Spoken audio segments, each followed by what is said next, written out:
Listen up, it's the secret sauce.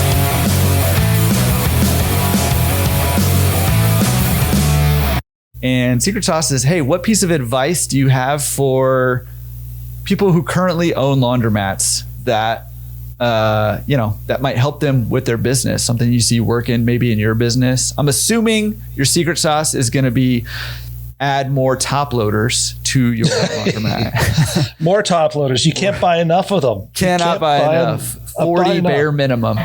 40 bare minimum. You put them outside just so people can walk by and use them too. Exactly. I like that, actually. Yeah. I like that. We're definitely...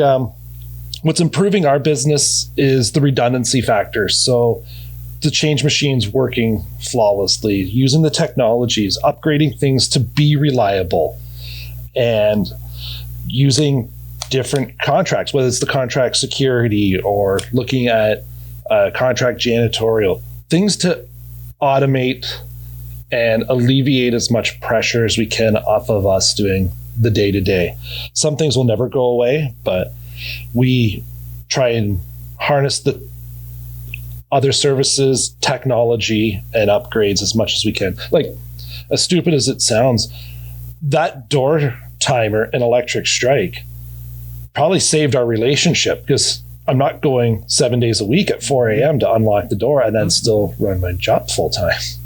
So just the small little things made a huge difference. So technology, definitely the way to go. And there's lots of it out there, and it's growing every day. The resources are out there, YouTube, Facebook, the podcasts, and what people are doing to make this work, and it's endless. Yeah, absolutely. And I love that. I mean, I think like you said, there's more and more technology to help us automate and manage our businesses, and we should be taking advantage of it, and we should be sharing what we're doing. And I see a little bit of that happening online. We should be sharing more about how we're automating and